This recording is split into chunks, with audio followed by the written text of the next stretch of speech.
Hey YouTubers, what's going on? Downriver Firepower here again with yet another video for you. This one is probably my favorite type of gun there is. This is an AR-15. This one's made by Daniel Defense. This is the basic Daniel Defense model. Now I have done some stuff to it which does make it look different than the basic model. It came with the basic collapsible stock, which this is not. This is a replacement, a mag pull stock here. Came with the basic A2 grip, which I've replaced also with Magpul furniture. Came with plain Daniel Defense sights, which I took off and added a Vortex Strike-Fire red dot scope with a little 2x magnifier. Great deal for red dots. I really like Vortex's stuff.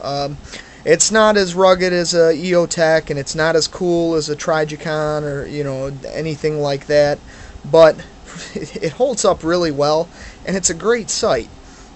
It also came with stock, your basic plastic two-piece fore-end there. I actually free-floated this and added a Daniel Defense, the free-floated quad rail, and a CAA foregrip.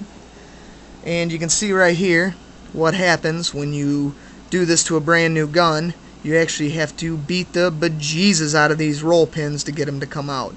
And that's with Brownell's special AR-15 sight tool in use. If you don't have that, geez, oh Pete, it'll take forever to get these out.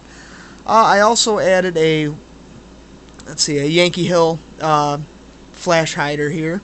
Really like this flash hider. I like it better than the standard, the bird cage.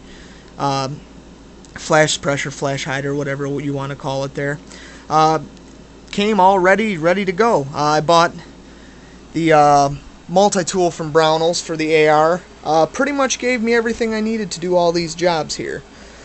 This gun right here is a great gun. Now, one complaint I'll have, and it hasn't burped on me, so I can't say that it's really hurting anything because it's a pretty accurate gun, is there is a little bit of slop. It'll be hard to see. If you can see that, there is a little bit of play for being a, what is considered a better than factory rifle. Now that being said, I haven't had any problems with it, nothing like that. Just kind of something I noticed and I don't really care for. I'm probably going to install JP Enterprises has a takedown pin that kind of acts as a shim that will shore up the upper and lower there and get rid of that play, and who knows, maybe it'll even increase the accuracy a little bit. I don't know, the gun shoots better than I do anyway. I got your standard, my beat up old Colt mags, which work great.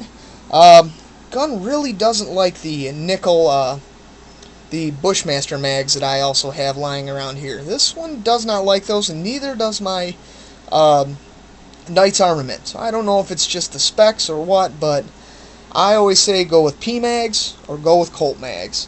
You can't go wrong. Now that isn't to say that I don't like the Tango Down mags or even the OK, which actually shipped with my with one of my other ARs. They all shoot great.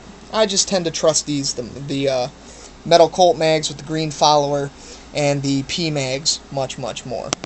Standard 223 caliber. This here is the Federal, the Lake City load.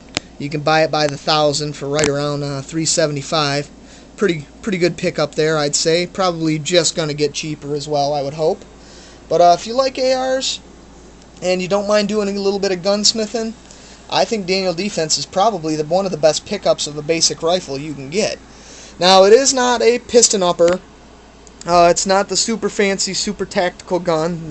I kind of tacticooled it up a little bit, but I like this gun. It's a great gun, nice and light. It is Daniel Defense. They do tend to be a little lighter.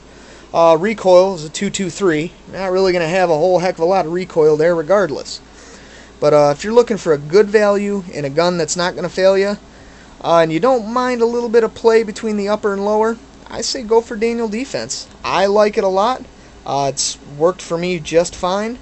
Magpul, also I got to put in a little plug for them, because I love their stuff, especially their butt stocks. Just feel great, and they lock up a lot tighter than the standard adjustables. Hope you guys enjoyed this video. Any questions here, you let me know, and I will be comment on this video, and I will be sure to get back to you.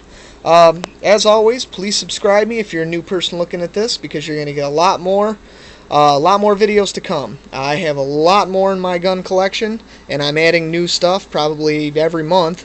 So sub me and get to see what's coming up. Thanks for watching. You guys have a good day, and I'm going shooting.